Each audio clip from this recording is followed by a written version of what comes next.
Today, the United States informed us they will be imposing 25% tariffs on Canadian exports to the United States and 10% on Canadian energy.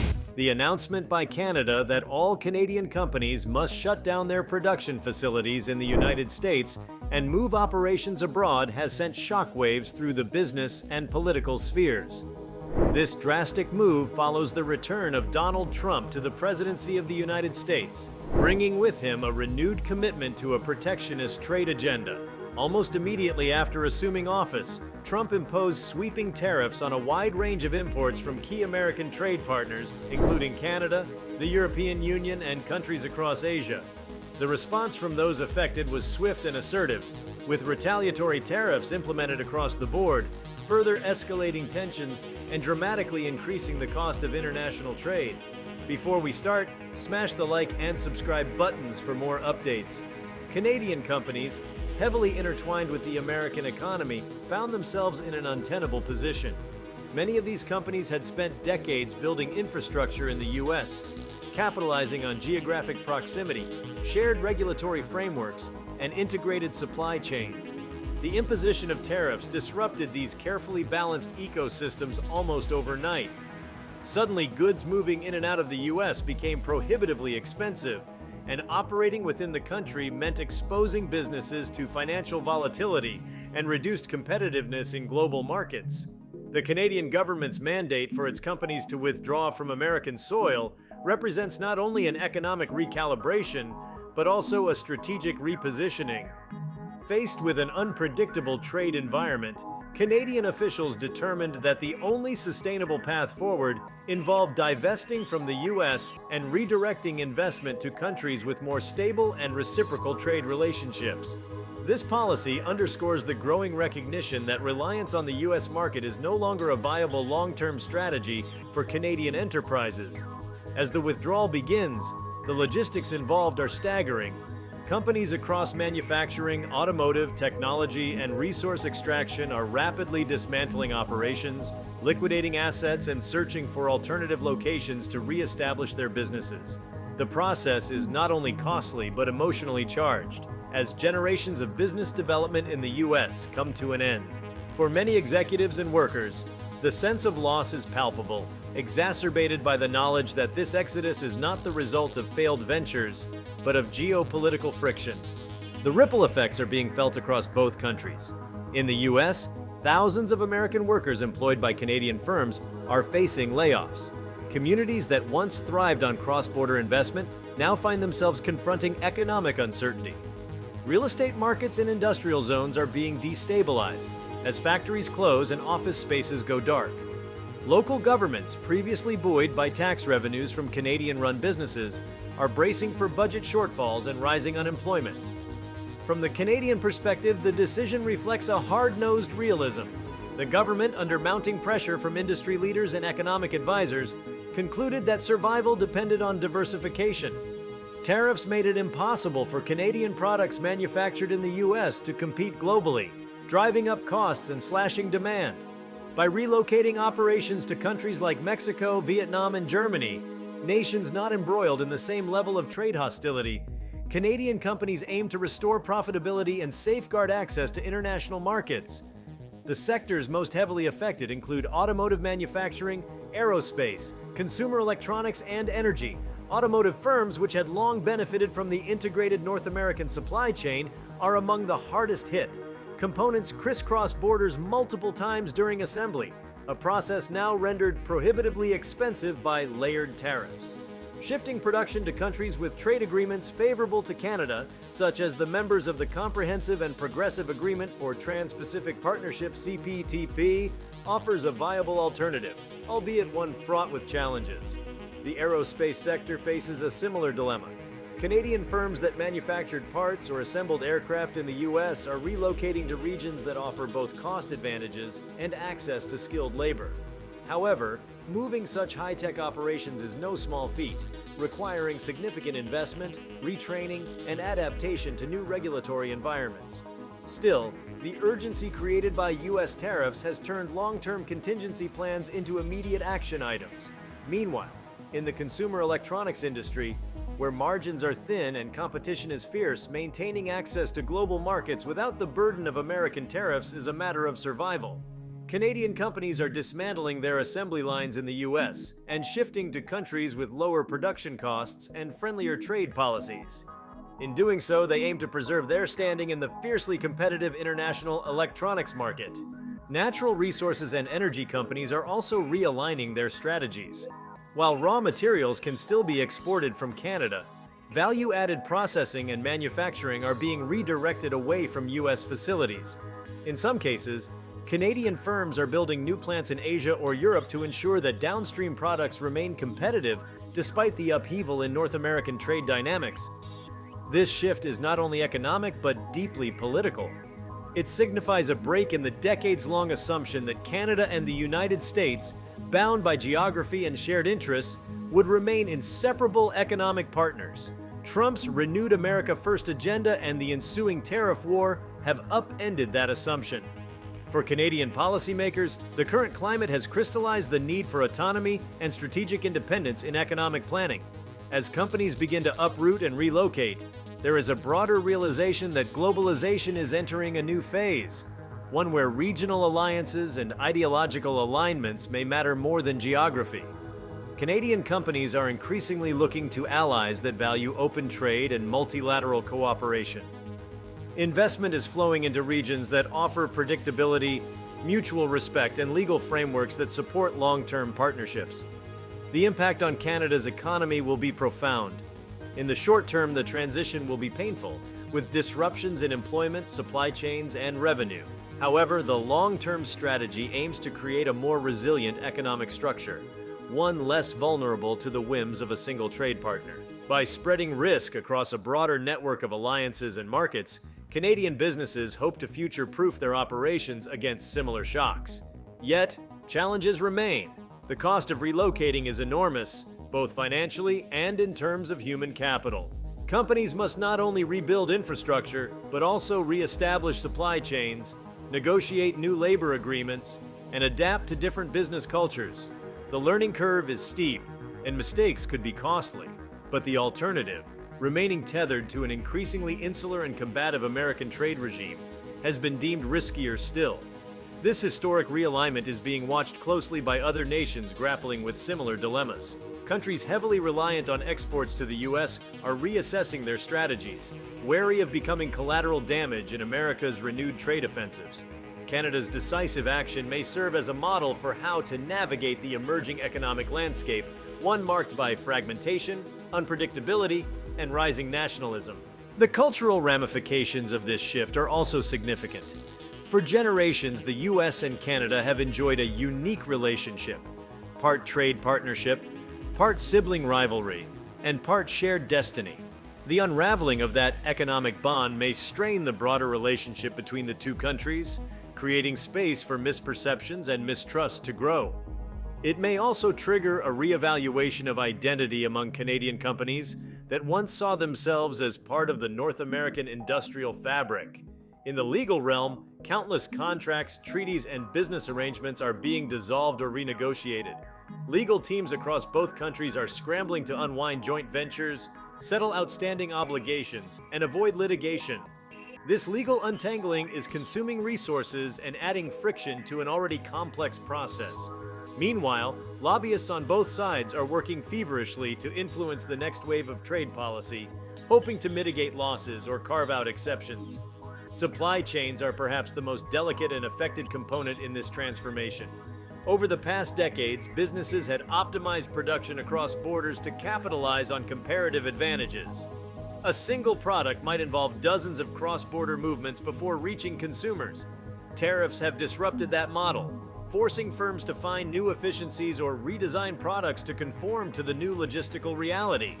Warehousing strategies, distribution networks, and transportation systems are being overhauled to align with new geographic realities. This disruption is not purely external. Inside Canada, there is debate about the wisdom and timing of the move. Some argue that abandoning U.S. operations risks losing access to a massive consumer market. Others counter that the market is no longer accessible in the way it once was, and that clinging to the past will only delay the inevitable.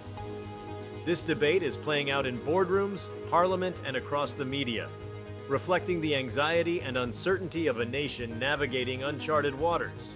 Multinational corporations with Canadian roots face particularly complex decisions. Many operate not just in Canada and the U.S., but globally. For them, the decision to withdraw from the U.S. involves recalibrating a vast network of relationships, logistics, and regulatory compliance frameworks. While some are choosing to double down on European or Asian markets, others are exploring entirely new frontiers in Africa and South America. The goal is to build a mosaic of partnerships that no longer depends on any single market for survival. Education and workforce development in Canada are also being impacted. As industries pivot, universities and vocational institutions are adjusting curricula to prepare workers for roles in emerging sectors and in new geographic locations. This shift offers an opportunity to rethink the skills needed for the future economy.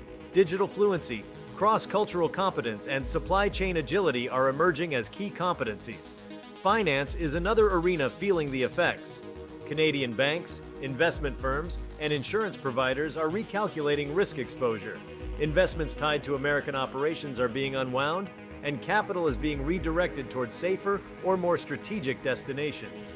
The reshuffling of portfolios is also affecting Canadian stock markets, where companies with heavy U.S. exposure are seeing volatility. At the same time, firms announcing moves to international markets are experiencing renewed investor interest. The human element remains central. For workers in both countries, the transition is deeply personal. In Canada, the relocation of operations is creating new job opportunities in unexpected places, but also leaving gaps where industries once thrived. Retraining programs are being launched, but the emotional toll of displacement cannot be understated. In the U.S., employees of Canadian firms are grappling with sudden job losses and the collapse of long-standing relationships with foreign employers. The move also raises questions about North America's future as a unified economic zone. Once touted as a model for regional integration, the continent is now showing signs of fragmentation. The abandonment of NAFTA's legacy, already shaken by previous renegotiations, is accelerating. The idea that goods, services, and people could flow freely across the U.S. Canada border is now more myth than reality, with new barriers emerging on a daily basis. Global observers are keenly interested in how this plays out. Canada's repositioning could influence other nations considering similar exits from the American orbit. It may also affect broader geopolitical dynamics, as trade realignments often coincide with shifts in diplomatic allegiances. In stepping back from the U.S., Canada is sending a clear message to the world about its priorities and vision for the future. The full implications of Canada's decision will unfold over months and years, but the immediate reality is one of movement, uncertainty, and change. What once seemed like an unbreakable partnership is being rewritten in real time, with economic and political consequences reverberating far beyond the continent. The unfolding disengagement between Canadian businesses and the United States continues to evolve in unprecedented ways, weaving itself into the very fabric of international commerce. With the announcement of Canada's compulsory withdrawal of its companies from American soil, a new chapter in modern economic history is being written. While the initial move appeared rooted primarily in economics, the deeper layers suggest an evolution toward a paradigm shift in global trade ideology, one where the very principles of globalization are being redefined. Canadian firms are not merely closing plants and leaving, they are redefining their identities. Companies that had embedded themselves into the U.S. economic structure now face the challenge of transforming into global entities, unanchored by traditional geographic loyalty. Headquarters that once managed North American operations with a U.S.-centric lens are being restructured. Management layers are being reshuffled to reflect a broader worldview, and corporate missions are being revised to embody resilience, independence, and adaptability. These shifts have ignited a massive wave of innovation in strategy and operations. In the absence of the U.S. market, Canadian businesses are being forced to look at supply chains not just as tools for efficiency, but as strategic assets that require flexibility, diversity, and rapid scalability. The focus has shifted to building regional manufacturing hubs that can serve local markets without being overly dependent on any single nation. For example, A technology company that once relied on US-based assembly lines for North American distribution is now investing in separate facilities across Southeast Asia, Europe, and South America, each optimized for local market access and self-sufficiency. This realignment is driving rapid growth in the use of automation and AI-driven logistics. Without the convenience of US proximity, companies are turning to digital tools to streamline long-distance coordination, manage multiple time zones, and reduce overhead. Smart factories powered by robotics and real-time analytics are replacing older American plants that once depended on lower transport costs and tariff-free access. The re-engineering of processes has opened up opportunities to design operations from the ground up, using the latest technologies rather than relying on legacy systems. Legal and financial implications are equally profound. Canada's financial regulators are developing new frameworks to support this outward expansion. Tax codes are being adapted to accommodate foreign investment structures, and incentives are being offered to firms willing to venture into new markets. Simultaneously, new compliance regimes are being formulated to navigate the patchwork of international labor laws, environmental standards, and intellectual property protections. Legal departments within companies have grown exponentially, becoming not just support functions, but strategic advisors in the decision-making process. Human capital strategy is undergoing a transformation as well. Talent acquisition is no longer focused on recruiting within Canadian or US borders, but instead seeks professionals with global experience and multilingual capabilities. Employers are prioritizing employees who can manage multicultural teams, operate across jurisdictions, and innovate under constraint. This shift is also giving rise to a new breed of Canadian business leaders, those whose careers are forged not in the US boardrooms of old, but in diverse multicultural marketplaces scattered across the globe. One fascinating dimension of this transformation is the reimagining of Canadian brand identity. For decades, Made in Canada often meant components sourced from or assembled in the US. Now, there's a renewed push to define Canadian products through wholly international supply chains that reflect Canada's values: sustainability, ethical labor practices, and technological sophistication. Brand strategists are working to communicate these values to consumers worldwide, leveraging Canada's reputation for trust and integrity to build market share in unfamiliar territories. With the United States erecting trade barriers, Canadian businesses are accelerating trade diplomacy through economic outreach. Trade delegations are traveling more frequently to nations with open trade agreements, securing bilateral deals and establishing new embassies of commerce. Economic attachés are being deployed not only to traditional allies, but to emerging economies in Africa, Southeast Asia, and Latin America. Their missions are clear: to open doors, build bridges, and forge alliances that will carry Canadian commerce into its next era. In parallel, infrastructure investment within Canada is booming. Ports, railways, and airports are being upgraded at a record pace to accommodate new trade flows. Where once the bulk of exports moved southward into the United States, new corridors are being developed to the Atlantic, Pacific, and Arctic, connecting Canada more directly to global markets. These infrastructure upgrades are not only logistical necessities, but also national security imperatives, aimed at reinforcing Canada's sovereignty over its economic destiny. The Canadian innovation ecosystem is also responding. Venture capital firms are shifting their focus from startups aimed at the US market to those building solutions for a multipolar world. Technology incubators and accelerators are advising founders to consider scalability outside North America from day one. Research institutions are forming partnerships with counterparts in Europe, Asia, and Oceania, creating transcontinental research hubs that fuse Canadian ingenuity with international talent. One of the most ambitious government initiatives has been the launch of a sovereign fund to support the global expansion of Canadian enterprises. This fund offers capital, insurance, and risk mitigation for companies entering high-potential but volatile markets. In effect, it acts as a parachute, giving Canadian businesses the courage to leap into unfamiliar territories with the backing of their homeland. This fund is designed not only to protect investments, but to signal to the world that Canada is serious about playing a leading role in the global economic order. Meanwhile, cultural exports from Canada are also experiencing a renaissance. Canadian music, film, literature, and digital content, once largely consumed through American distribution channels, are now finding their own routes to global audiences. Creative industries are forming their own distribution platforms, bypassing American gatekeepers and fostering a uniquely Canadian voice that resonates with audiences worldwide. This cultural shift reinforces the economic pivot, shaping perceptions of Canada as a distinct, independent force in global affairs. In the education sector, Canadian universities are revamping their global engagement strategies. New campuses and partnership programs are being launched abroad, especially in countries that now serve as trade and production hubs. Canadian diplomas are gaining currency in regions that previously leaned toward American institutions, and curriculum is being updated to include trade law, global market dynamics, and cross-border business ethics.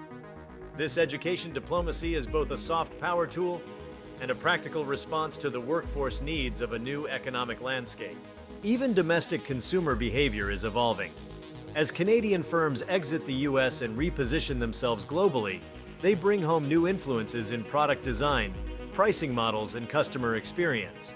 Canadian consumers are seeing a broader array of goods from diverse origins, with pricing structures shaped by new trade routes and production practices. Local loyalty campaigns are emerging to encourage support for Canadian brands, redefining themselves in the international arena. The insurance industry is adapting as well. Cross-border coverage, once concentrated in North America, now requires an understanding of new risk profiles. From political instability in emerging markets to cyber threats in globally distributed tech infrastructure, the types of insurance products Canadian companies need have diversified. Insurance providers are responding with new offerings, including risk pools designed for companies operating in high-tariff or geopolitically sensitive areas. Another ripple effect is the transformation of corporate governance. Boards of directors, once dominated by individuals with North American experience, are being internationalized. Expertise in European law, Asian logistics, and African supply chains is becoming more valuable than familiarity with U.S. financial regulations. Diversity is no longer simply a moral imperative, it is a strategic one. Boardrooms are beginning to reflect the global constituencies and markets that companies now serve. The Canadian banking sector, long intertwined with the stability of U.S. financial systems, is rebalancing its international exposure. Major banks are expanding operations in regions that welcome Canadian investment. They are forming partnerships with local banks abroad, providing business customers with integrated services tailored for cross-continental operations.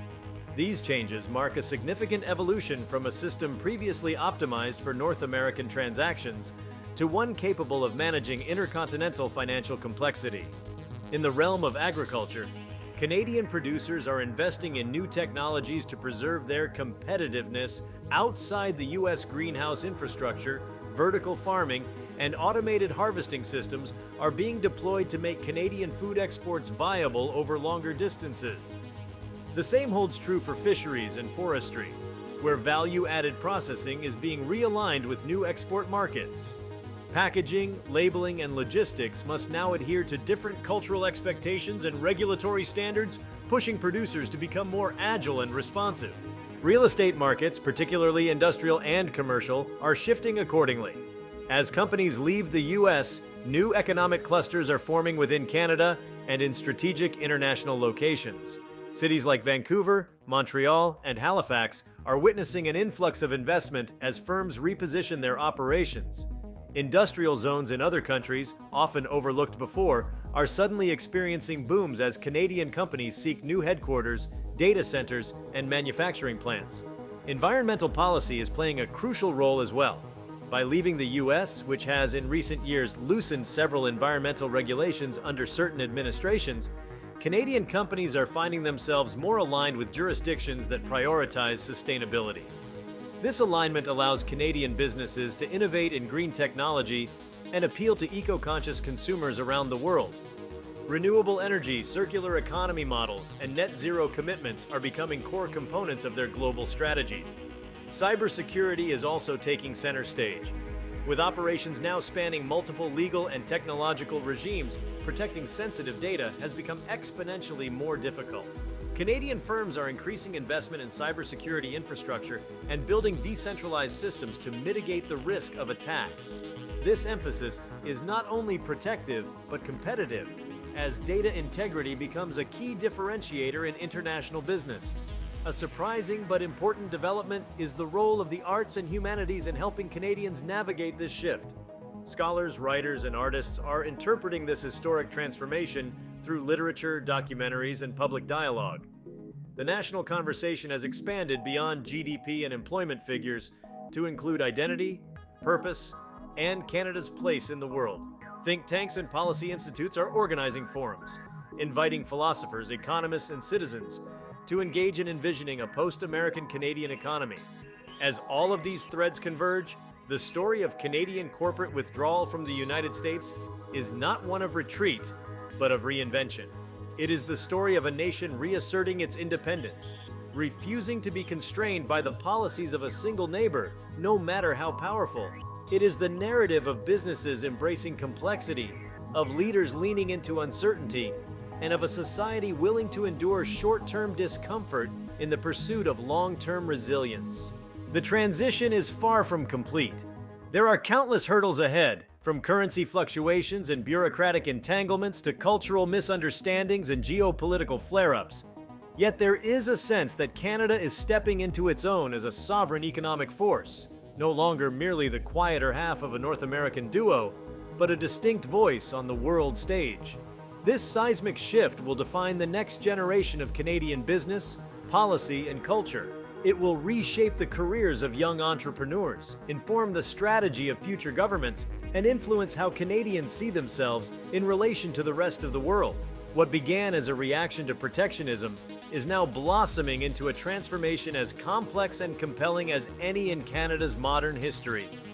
As Canadian companies continue the unprecedented task of withdrawing from the United States, the economic chessboard is being reconfigured in ways that are redefining power dynamics, corporate priorities, and international collaboration.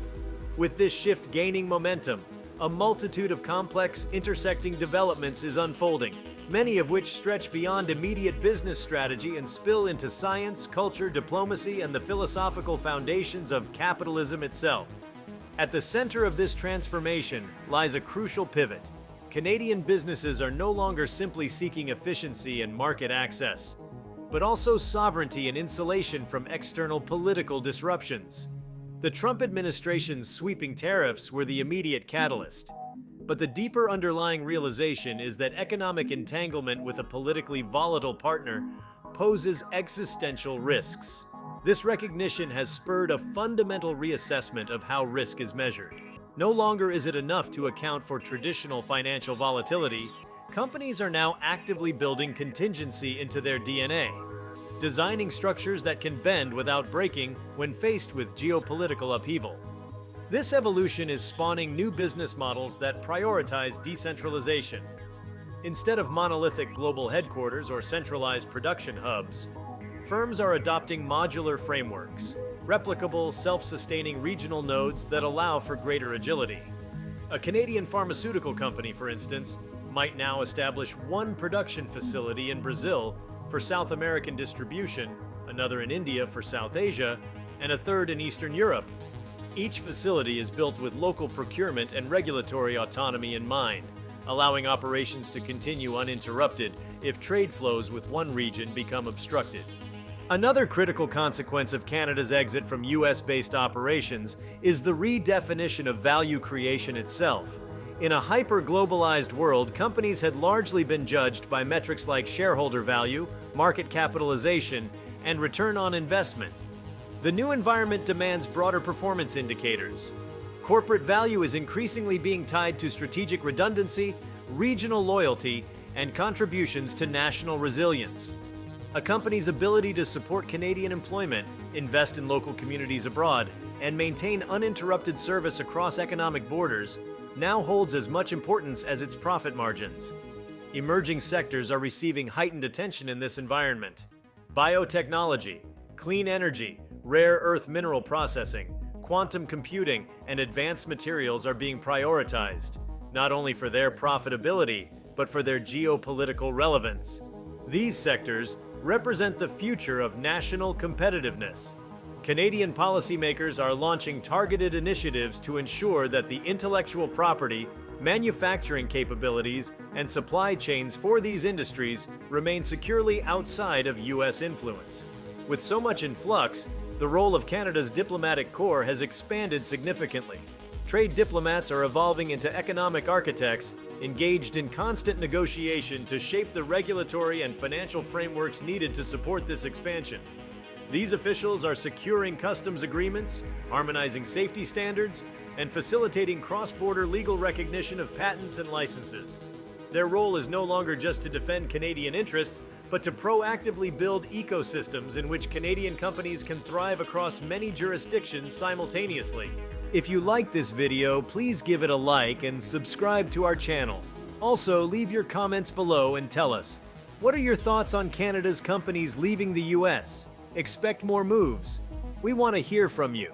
Thank you for watching and see you next time.